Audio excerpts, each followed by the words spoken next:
उसने कहा प्रेम सब अपराधों को ढांप देता है। अगर आप इसे इंग्लिश में पढ़ेंगे तो मैं इसको,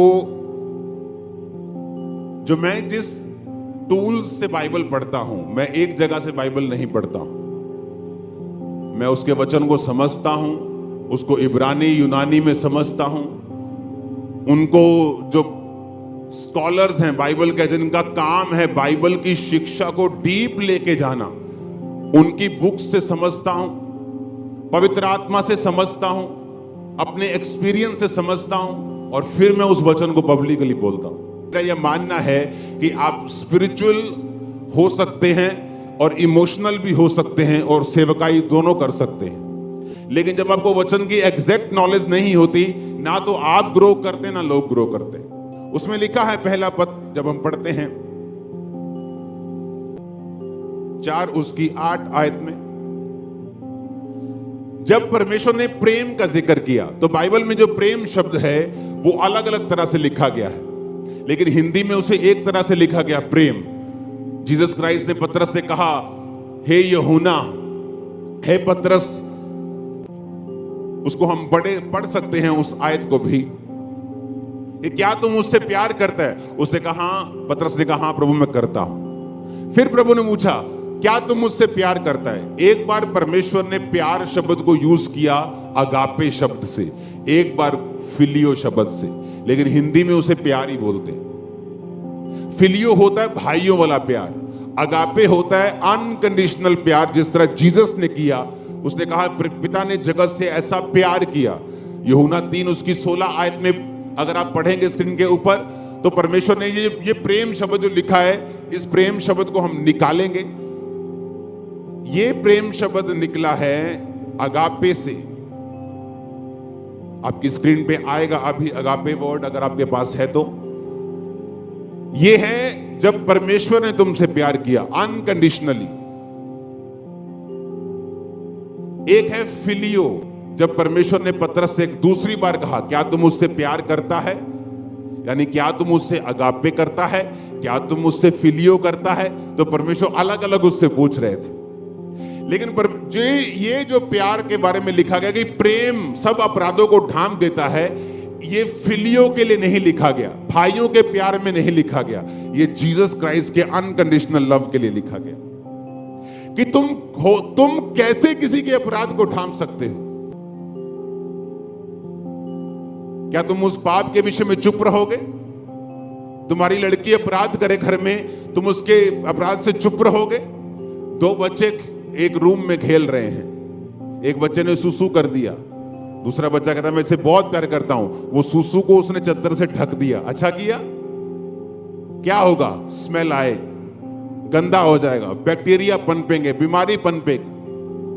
लेकिन अगर वो बच्चा अपनी मां को रिपोर्ट करेगा, मम्मा सुसु, तो मम्मा आएगी भागी भागी सुसु साफ करेगी, और बच्चे को बोलेगी ए मारूंगी अगर सुसु दोबारा किया तो। बच्चा डर जाएगा एक बार, और फिर सुसु जब आएगा तो मम्मा के पास जाएगा कि सुसु जाना है। कितने मेरी बात को समझ रहे हैं? ये होता है प्यार। अगर मैं अपने भाई से प्यार करता हूं, मैं इसकी गंदगी को ढक कर इसे मरने के लिए नहीं छोड़ूंगा, मैं इसकी गंदगी को रिपोर्ट करूंगा। बाप आएगा, वो उसका प्रेम सब अपराधों को ढांप देगा और उस बंदे को माफ कर देगा और साफ कर देगा, और दोबारा ना गुनाह करने की ताकत भी देगा। ये होता है प्यार। और मैं इस पे 10 घंटे प्रीच कर सकता हूं, मेरे पास इतना मटेरियल पड़ा है, लेकिन ये राइट टाइम नहीं है, इसलिए मैंने रोज की रोटी बनाई। हालेलुया, कि मैं रोज जाऊं आपके सामने। कितने मेरी बात को समझ रहे हैं?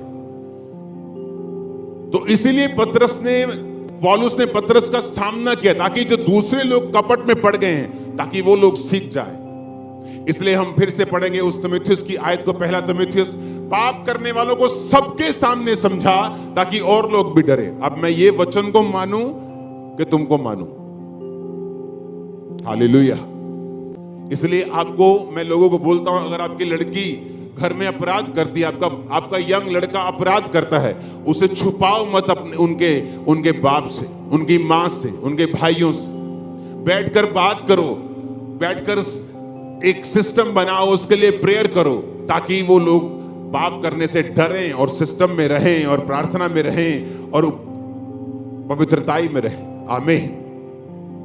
कितने मेरी बात को समझ रहे हैं?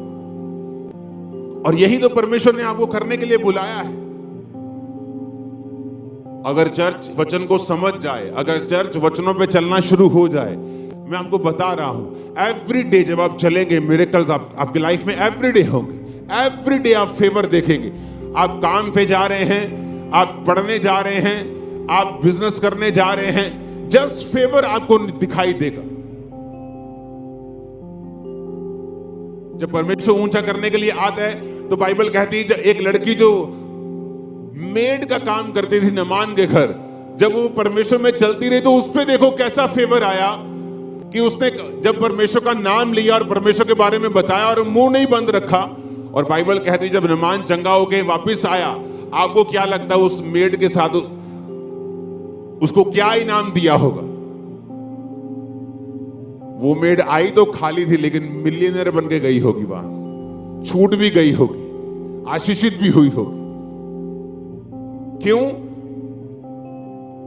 क्योंकि जब आप परमेश्वर के साथ चलेंगे, आप उसकी बात को बोलना छोड़ेंगे नहीं, आप हटेंगे नहीं, आप अपनी जगह से हिलेंगे नहीं, जो राइट है आप उस पर खड़े रहेंगे, आप परमेश्वर आपको इनाम देगा। उस इनाम को इसी महीने के खत्म होने से पहले मैं आपकी लाइफ पर आता हुआ देख रहा हूं। आपका आमीन ऊंचा होना चाहिए चर्च।